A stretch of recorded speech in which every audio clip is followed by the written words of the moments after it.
కొమరం భీం ఆసిఫాబాద్ జిల్లా వాంకిడి మండల కేంద్రంలోని గిరిజన బాలికల ఆశ్రమ ఉన్నత పాఠశాలలో 30 మంది విద్యార్థినులు అస్వస్థకు గురయ్యారు. కడుపు నొప్పి, వాంతులు, విరేచనలతో బాధపడుతున్న విద్యార్థినులను ఆశ్రమ సిబ్బంది ప్రభుత్వ ఆసుపత్రికి తరలించారు. హాస్పిటల్లో అరకొర బెడ్లు ఉండడంతో ఒక్క బెడ్డుపై 2 విద్యార్థినులు పడుకొని చికిత్స పొందారు.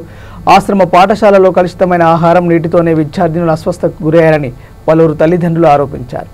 ఆశ్రమ పాఠశాల హెచ్ఎం శ్రీనివాస్ నిర్లక్ష్యం కారణంగా విద్యార్థులకు నాణ్యమైన భోజనం, సురక్షిత మంచినీటి సమస్యలు తీవ్రంగా ఉన్నాయని విమర్శలున్నాయని అన్నారు. మనీషా ఆశ్రమ హై స్కూల్ గర్ల్స్ హాస్టల్ వాంకిడిలో చదువుతున్నది 4వ తరగతి. ఈమెకు మొన్న సంది మోషన్స్ అయినాయి. అయితే నిన్న వాంకిడి అడ్మిట్ చేసినాం. అడ్మిట్ చేస్తే అక్కడ కాలేకపోయింది. నైట్ హాస్పిటల్ గవర్నమెంట్ హాస్పిటల్లో తీసుకొచ్చినాం సార్. తర్వాత ఇప్పటికీ తగ్గుతలేదు సార్. అందాజా 40 వరకు నిన్న అయితే 40 మంది పిల్లలు ఉండే.